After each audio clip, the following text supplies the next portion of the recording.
జై గురుదేవ్. ఓం శ్రీ సాయిరామ్. సద్గురు సందేశానికి స్వాగతం, సుస్వాగతం. అనంత ప్రేమ స్వరూపులారా, ఇంతకుముందు గురు సందేశం అనే శీర్షికతోటి సందేశాలను అందిస్తూ వచ్చాను. ఇప్పటి నుండి ఆ శీర్షికను సద్గురు సందేశంగా మారుస్తున్నాను. ఎందుకంటే నేను అందించేదంతా కూడా సత్యం కాబట్టి. సత్యం అనేది మారదు, మార్పులకు గురి కాదు, సనాతనమైనది, నిరంతరం కొనసాగేది.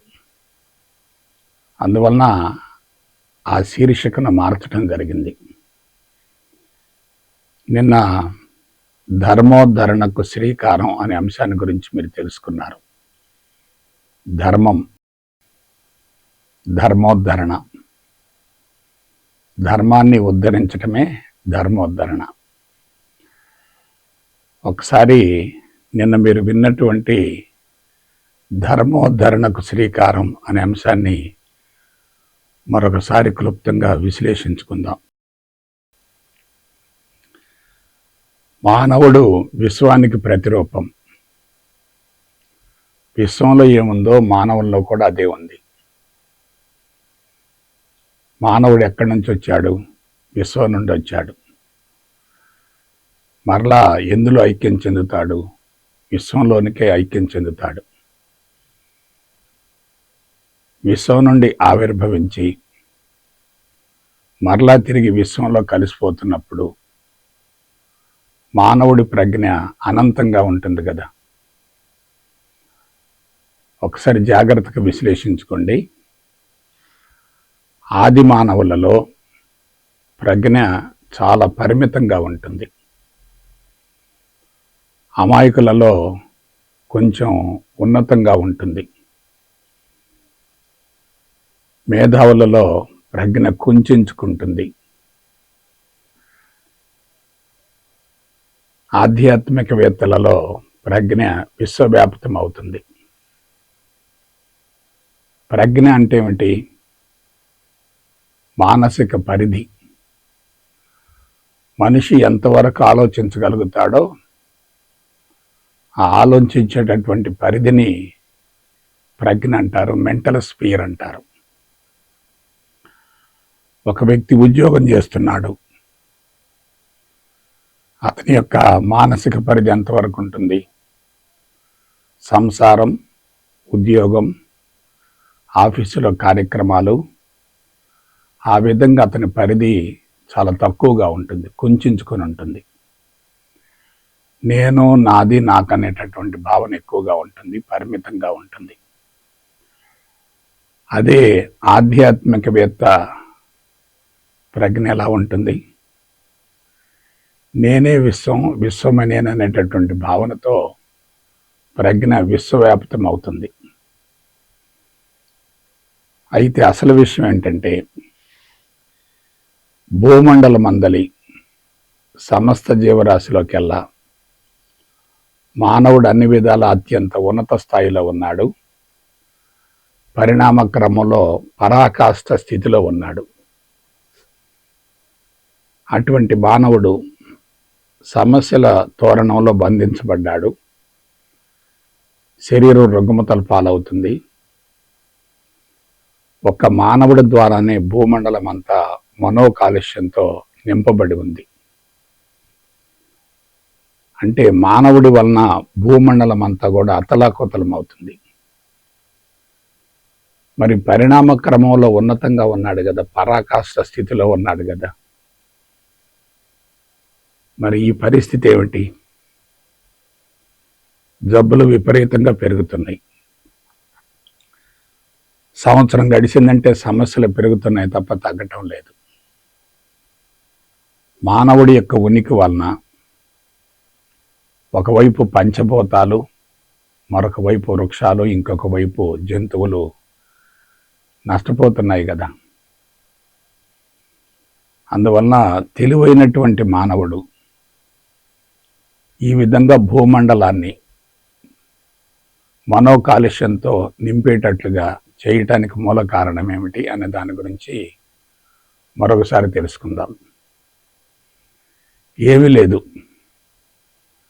అనంతమైనటువంటి విశ్వంలో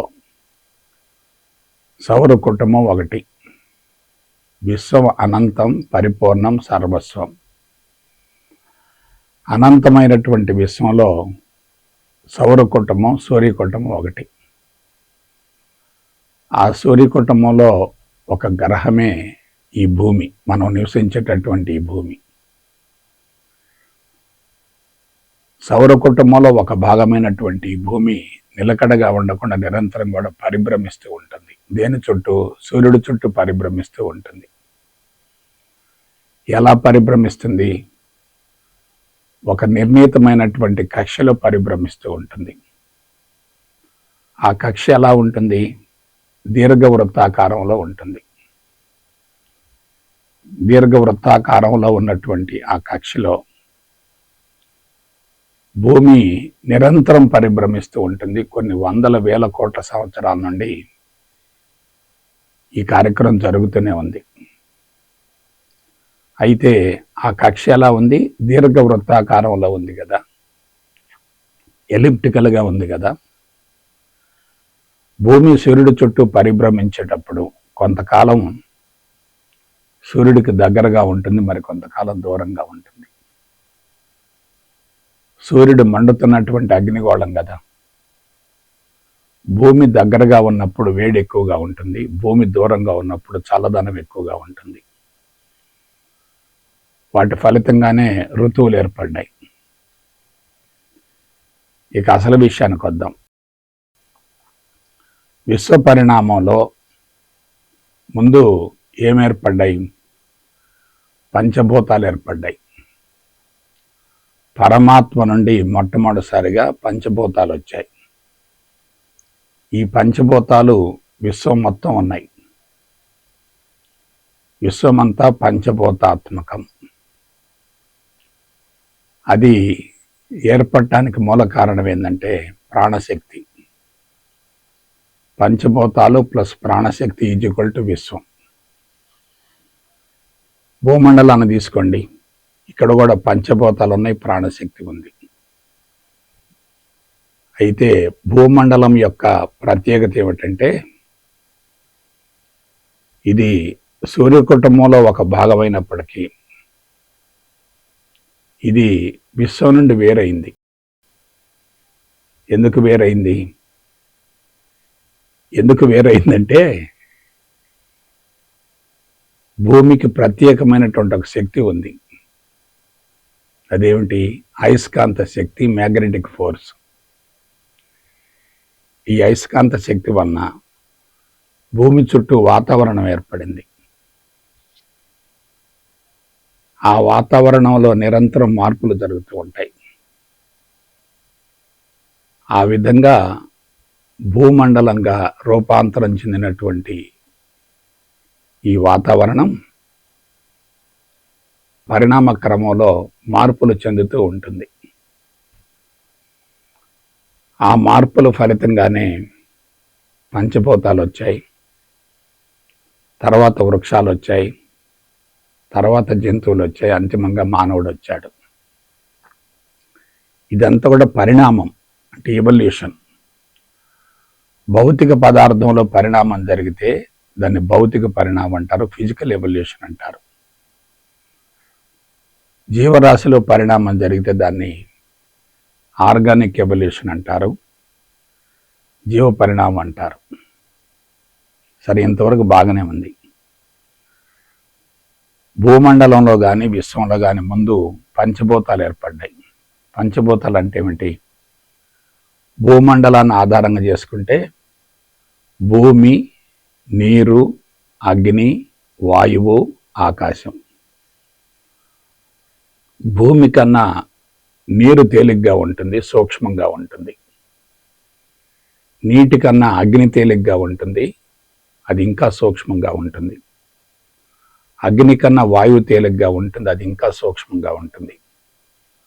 వాయువు కన్నా ఆకాశం తేలిగ్గా ఉంటుంది, అది ఇంకా సూక్ష్మంగా ఉంటుంది. భూమి, నీరు, అగ్ని, వాయువు, ఆకాశం. ఆకాశం తర్వాత ఏముంది? ప్రాణశక్తి ఉంది. ఆ ప్రాణశక్తి ఏమవుతుంది? గురుత్వాకర్షణ శక్తిగా రూపాంతరం చెందుతుంది. విశ్వంలో గ్రహాలు కానీ, ఉపగ్రహాలు కానీ, నక్షత్రాలు కానీ, నక్షత్ర కూటములు కానీ, నక్షత్ర మండలాలు కానీ, పాలపంతులు కానీ ఏవి కూడా నిలకడగా ఉండవు, నిరంతరం పరిభ్రమిస్తూ ఉంటాయి, ఎల్లప్పుడూ పరిభ్రమిస్తూ ఉంటాయి. వాటిలో పరిణామం జరుగుతూ ఉంటుంది. కానీ అన్నింటికీ మూలం మరియు ఆధారం ఏంటంటే భగవంతుడు. భగవంతుడు అంటే శుద్ధ చైతన్యం. శుద్ధ చైతన్యం నుండి ముందు ప్రాణశక్తి ఏర్పడుతుంది. ఆ ప్రాణశక్తి యొక్క రూపాంతరం వలన సంకల్ప శక్తి ఏర్పడుతుంది. ఆ సంకల్పం నెరవేరాలంటే తప్పనిసరిగా ఆకారం కావాలి. కాబట్టి ఆ సంకల్పం ద్వారా పదార్థంతో ఉన్నటువంటి ఆకారం ఏర్పడుతుంది.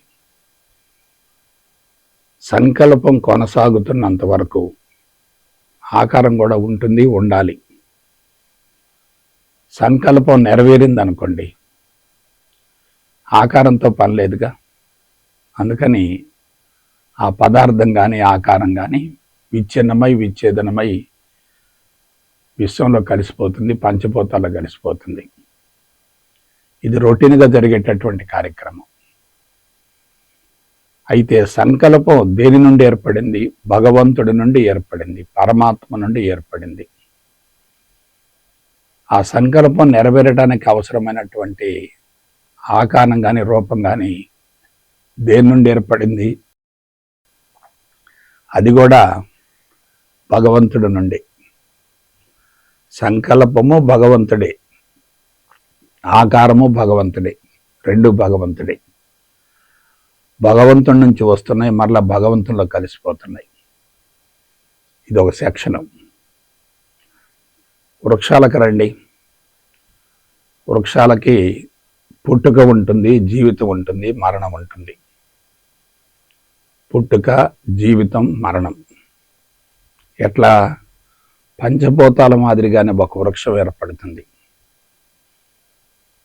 ఆ వృక్షం దశల వారీగా రూపాంతరం చెందుతుంది, పరిణామం జరుగుతుంది. దాన్ని జీవ పరిణామం అంటారు. సంకల్పం నెరవేరేంత వరకు ఆ వృక్షం కొనసాగుతుంది. సంకల్పం నెరవేరిన తర్వాత ఆ వృక్షం వయసు మళ్ళీ పెద్దదై కళావిహీనమై చనిపోతుంది. పదార్థం మొత్తం విచ్ఛిన్నమై విచ్ఛేదనమై పంచభూతాల్లో కలిసిపోతుంది.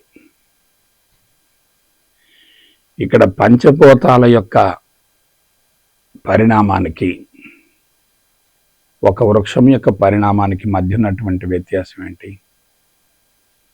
పంచభూతాలలో సృష్టి, స్థితి, లయలు ఉంటాయి. వృక్షానికి పుట్టుక, జీవితం, మరణం ఉంటాయి. అసలు ఈ వృక్షం ఎక్కడి నుంచి వచ్చింది? ఒక విత్తనం నుండి వచ్చింది. ఆ విత్తనం ఎక్కడి నుంచి వచ్చింది? అంతకు ముందున్నటువంటి వృక్షం ద్వారా ఆ విత్తనం వచ్చింది. అంటే వృక్షానికి సంకల్పం ఏమిటి? విత్తనం. ఆ విత్తనం ద్వారా వృక్షం వచ్చింది. ఆ వృక్షం ఏం చేస్తుంది? ఫలవంతమైన సంతానాన్ని ప్రకృతికి కానుక అందించడం కోసం అది పెరుగుతూ ఉంటుంది. ఫలవంతమైన సంతానం ఏర్పడిన తర్వాత వృక్షం యొక్క అవసరం లేదు కదా. అయితే ఆ వృక్షం మరణించబోయే ముందు విత్తనాలతో ఉన్నటువంటి ఫలాలను ఉత్పత్తి చేస్తుంది. ఆ ఫలాలు తర్వాత తరానికి విత్తనాలు అవుతాయి, సంకల్పాలు అవుతాయి. అంటే పంచభూతాలు భగవంతుడికి అనుగుణంగా ఏర్పడుతున్నాయి. ఆకారాలు భగవంతుడికి అనుగుణంగా ఏర్పడుతున్నాయి. సంకల్పాలు భగవంతుడికి అనుగుణంగా ఏర్పడుతున్నాయి. మరి వృక్షాల మాట ఏమిటి? ఇవి భగవంతుడి నుంచి వేరయ్యాయి కదా, వీటికి స్వతంత్ర ప్రతిపత్తి ఉంది కదా, ఇండివిడ్యువాలిటీ ఉంది కదా. గుర్తుపెట్టుకోండి, ఆ స్వతంత్ర ప్రతిపత్తినే అహంకారం అంటారు. నేను మరొకసారి చెప్తున్నాను, విశ్వం మొత్తంలో ఒక భూమండలంలోనే జీవరాశి ఉండటానికి మూల కారణం భూమండలం స్వతంత్ర ప్రతిపత్తితో కొనసాగుతుంది. ఆ స్వతంత్ర ప్రతిపత్తి అనేది వృక్షాలకు కూడా వచ్చింది. వృక్షం పుడుతుంది, కొంతకాలం జీవిస్తుంది, ఆ తర్వాత మరణిస్తుంది. అయితే జీవిత సంకల్పం నెరవేర్చుకోవటం కోసం మాత్రం ఫలాలను ఇస్తుంది, అంతిమంగా విశ్వంలో కలిసిపోతుంది. మరి జంతువులను తీసుకోండి, జంతువులు ఎలా ఉంటాయి? అవి కూడా ఫలవంతమైన సంతానం కోసమే పరితపిస్తూ ఉంటాయి. ఆ సంతానాన్ని ఉత్పత్తి చేయటం కోసం మగ జంతువుల నుండి ఒక బీజం వస్తుంది, ఆడ జంతువుల నుండి మరొక బీజం వస్తుంది. ఆ రెండు బీజాలు కలిసిపోతాయి, పరిపూర్ణ బీజం ఏర్పడుతుంది. ఆ బీజం ద్వారా వృక్షం వస్తుంది, ఆ వృక్షం కొంతకాలం కొనసాగుతుంది, అంతిమంగా ఆ వృక్షం మరణిస్తుంది, లేదా జంతువు మరణిస్తుంది, విశ్వంలో కలిసిపోతుంది. ఈ వృక్షాలు జంతువులు ఏర్పడటానికి మూలం పంచభూతాలు. ఇవి పంచభూతాల ద్వారా వచ్చాయి, మరలా తిరిగి పంచభూతాల్లో కలిసిపోతాయి. ఇక్కడ విషయం ఏంటంటే, పంచభూతాలు ఉన్నంత వరకు భూమండలం సజావుగా ఉంది.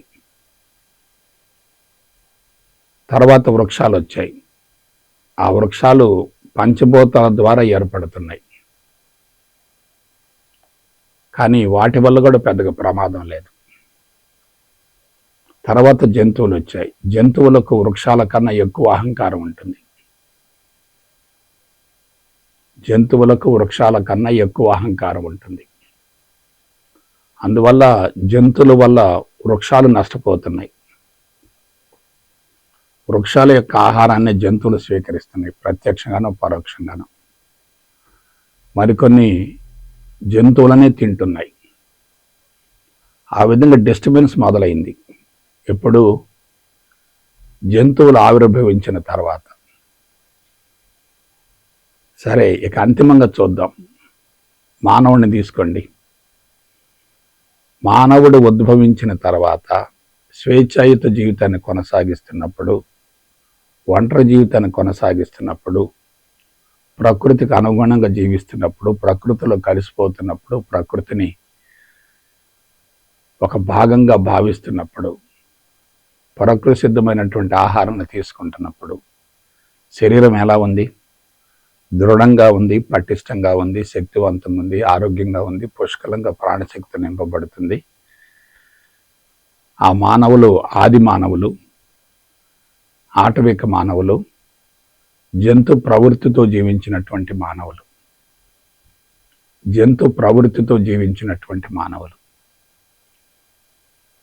వాళ్ళు ప్రకృతికి సన్నిహితంగా ఉన్నారు కాబట్టి వాళ్ళకి ఎటువంటి జబ్బులు లేవు, ఎటువంటి సమస్యలు లేవు. అయితే క్రీస్తుకు పూర్వం 20,000 సంవత్సరాల నుండి మానవులలో కుటుంబ వ్యవస్థకు శ్రీకారం జరిగింది. క్రీస్తుకు పూర్వం 20,000 సంవత్సరాల నుండి మానవ జాతిలో కుటుంబ వ్యవస్థ మొదలైంది. అంటే ప్రకృతిలో జీవించలేక, ప్రకృతిలో ఒంటరిగా జీవిస్తే ఫలవంతమైన సంతానాన్ని అందించడానికి కొన్ని ఇబ్బందులు ఏర్పడటం వల్ల ఒంటరి జీవితానికి స్వస్తి పలికి జంట జీవితానికి మారారు. ఆడ మగ ఇద్దరు కలిశారు, స్త్రీ పురుషులు ఇద్దరు కలిశారు, జంట జీవితానికి వచ్చారు. దాన్నే కుటుంబ వ్యవస్థ అనుకోండి, వివాహ వ్యవస్థ అనుకోండి, ఏదన్నా అనుకోండి. వాళ్ళ యొక్క ఆలోచన విధానం మారింది. ఆ తర్వాత ప్రకృతికి దూరం అయ్యాడు కదా, ప్రకృతిలోకి వెళ్లకుండా ప్రకృతిని తన దగ్గరకు తెచ్చుకుంటున్నాడు కదా, ప్రకృతిని మారుస్తున్నాడు కదా. జనాభా తక్కువగా ఉన్నప్పుడు పెద్దగా సమస్యలు ఏం లేవు. కానీ జనాభా పెరిగే కొద్దీ అవసరాలు కూడా పెరుగుతున్నాయి కదా. అవసరాలు పెరిగే కొద్దీ దాచుకోవటం మొదలుపెట్టాడు కదా. అవసరమైనంత సేకరించకుండా అవసరానికి మించి సేకరించి దాచుకోవటం ప్రారంభించాడు కదా. అంటే అందరికీ చెందవలసినటువంటి ప్రకృతిని మానవుడు ఎక్కువగా వాడుకుంటున్నాడు కదా. ఇప్పుడు చెప్పండి, మానవుడు అవసరానికి మించి ప్రకృతిని వాడుకోవటం వల్ల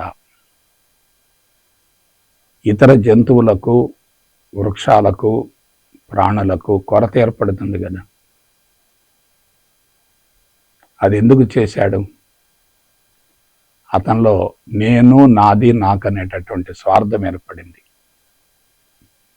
సంకుచిత తత్వం ఏర్పడింది. నా కుటుంబానికి, భావితరాలకి సంపదను సమకూర్చాలనేటటువంటి భావన కలిగింది. ఇది నెగటివ్ థింకింగేగా. ఒకటి చెప్పండి, అందరికీ చెందవలసినటువంటి ప్రకృతి వనరులను కొంతమంది ఎందుకు ఉపయోగించుకుంటున్నారు? కొంతమంది అవసరానికి మించి ఉపయోగించుకుంటున్నారు.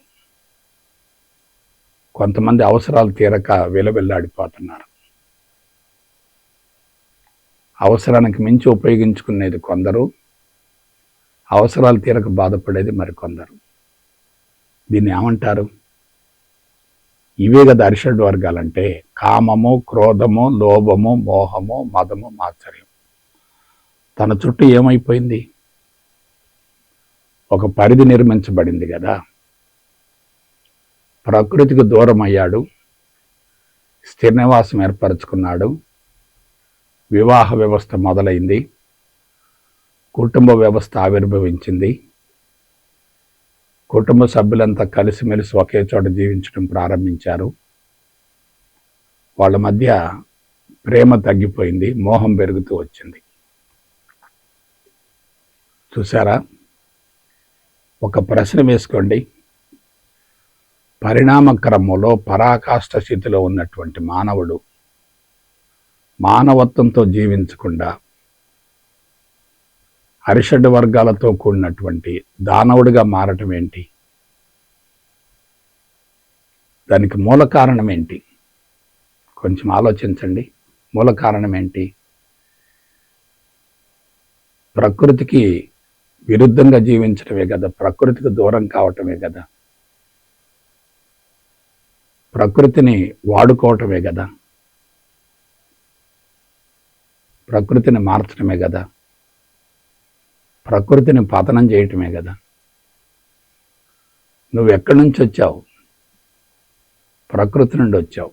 మరలా ఎక్కడికి వెళ్ళాలి? ప్రకృతిలో ఐక్యం చెందాలి. మరేం చేస్తున్నావు?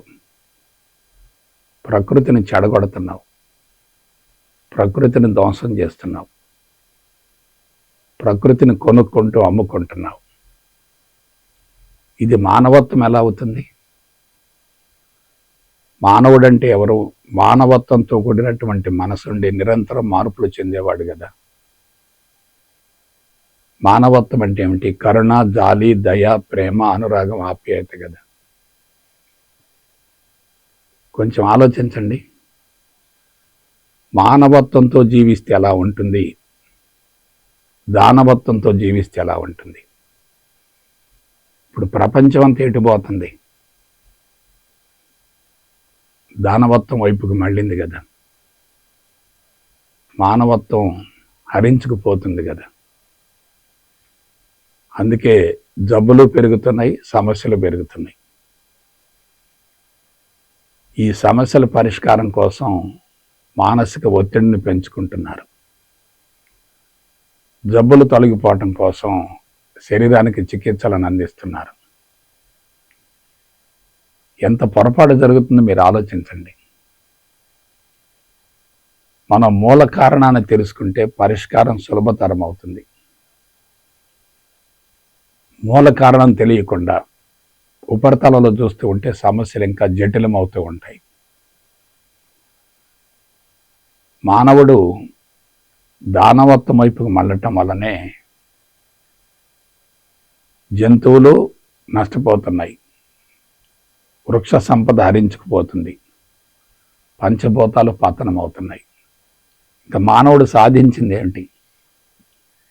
ఏవి సాధించాడు? రుగ్మతలు సాధించాడు, సమస్యలు సాధించాడు. నిండు నూరేళ్ల జీవితాన్ని బలవంతంగా మధ్యలోనే ముగించవలసినటువంటి పరిస్థితులు ఏర్పడుతున్నాయి కదా. పరిణామం అంటే ఎలా ఉండాలి? పురోగమన పరిణామం ఉండాలి. తిరోగమన పరిణామం ఉంటే ఎలా? ఇప్పుడు మానవ జాతిలో తిరోగమన పరిణామం జరుగుతుంది. ఆ ప్రభావంతో ఇతర జంతువులు, వృక్షాలు, పంచభూతాలు సైతం తీవ్రంగా నష్టపోతున్నాయి కదా.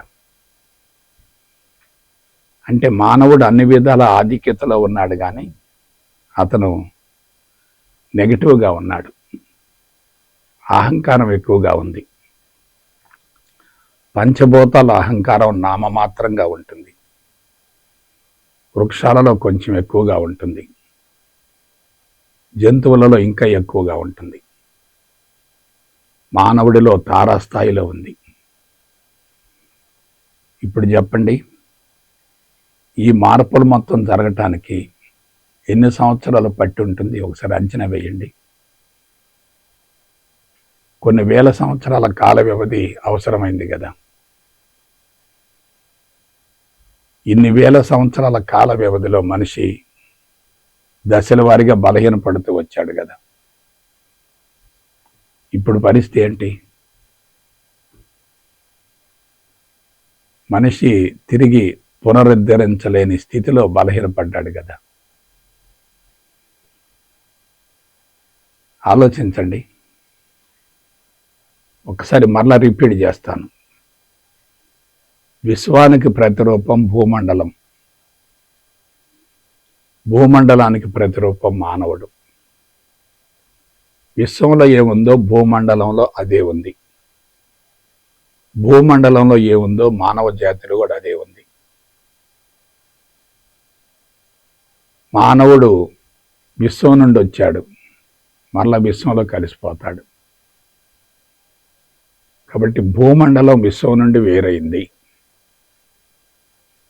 ఆ భూమండలానికి ప్రతిరూపమైనటువంటి మానవుడు కూడా విశ్వం నుండి వేరయ్యాడు, సొంత ప్రపంచాన్ని సృష్టించుకున్నాడు, ఆ ప్రపంచంలో బందీ అయ్యాడు. ప్రపంచంలో బందీ అయ్యాడు కాబట్టి శక్తి విపరీతంగా హరించుకుపోతుంది. ఒక మాటలో చెప్పాలంటే, పంచభూతాలు ఉన్నంత కాలం అది కృతయుగం. వృక్షాలు ఆవిర్భవించిన తర్వాత త్రేతాయుగం. జంతువులు ఉద్భవించిన తర్వాత ద్వాపర యుగం. మానవుడు ఉద్భవించి నాగరికత పరిణామంలో విస్తరిస్తూ ఉండటం వల్ల అది కలియుగంగా మారింది.